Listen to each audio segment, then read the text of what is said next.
వాళ్ళు వచ్చేసి అర్జెంట్గా ఇటుకు ఓట్లేస్తారా అండి, అంటే బాబుని వ్యతిరేకిస్తారా?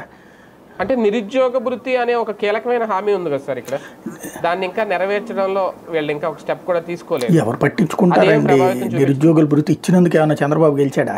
ఇంతకుముందు 2019 ముందు ఇచ్చారు కదా, లాస్ట్ 6 నెలల ముందు ఏమో నిరుద్యోగ భృతి 2000 అని చెప్పారు. అప్పుడు 1000 రూపాయలు ఏమో ఇచ్చారు చివరిలో. ఏమన్నా ఓట్లేసారా? బేసిక్గా నిరుద్యోగ భృతి కోసం అని చెప్పి ఓట్లు లేకపోవడం లాంటిది. ఇంకోటి ఏంటంటే మన దగ్గర రెవల్యూషనరీ మెంటాలిటీ తక్కువ, అయితే బానిసత్వం లేకపోతే రౌడీజం మెంటాలిటీలు ఎక్కువైపోయినాయి మనకి. అంటే అపర ప్రేమతో రౌడీజం అయినా చేస్తాం, లేదంటే కనుక పూర్తిగా బానిసత్వం అయినా చేసే మనస్తత్వం. మనకి తెలంగాణకు మళ్ళీ తిరుగుబాటు మనస్తత్వం తక్కువ. వాళ్ళు సుదీర్ఘకాలం పాటు అణచివేతలకు గురయ్యారు కాబట్టి తిరుగుబాటు తత్వం ఎక్కువ ఉంటుంది అక్కడ యూత్లో. మన దగ్గర వచ్చేటప్పటికి కులం పేరుతోనో, పార్టీ పేరుతోనో, నాయకుడి పేరుతోనో ఓ రకంగా బానిసత్వం చేస్తున్నటువంటి యువతరం తయారైంది మనకి.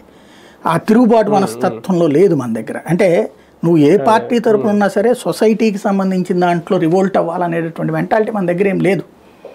కాబట్టి అట్లాంటివి జరుగుతాయి, అంత భారీగా మార్పు వస్తుందని నేను అనుకోవట్లేదు. అంటే వైసీపీకి సంబంధించిన గ్రాడ్యుయేట్ అభ్యర్థులు వీళ్ళు కూడా ఉంటారు కదా సార్, ఓటర్లు కూడా ఉంటారు కదా, వాళ్ళు ఇప్పుడు ఆటోమేటిక్గా కూటమి ప్రభుత్వ కూటమి అభ్యర్థికి ఓటు వేయే ఇంట్రెస్ట్ లేని వాళ్ళు ఆటోమేటిక్గా ఇండిపెండెంట్ల వైపు వస్తారా? అది కొంత కలిసి రాదా? బేసిక్గా ఒకటి, వైఎస్ఆర్ కాంగ్రెస్ పార్టీ నుంచి బయటకు వెళ్ళినటువంటి వాళ్ళు, రాజీనామా చేసి పర్టికులర్గా ఈ పని కోసం వెళ్ళినటువంటి వాళ్ళు 2 ఉన్నారు అక్కడ, అటు పక్కన ఒకళ్ళు ఇక్కడ ఒకళ్ళు. వాళ్ళు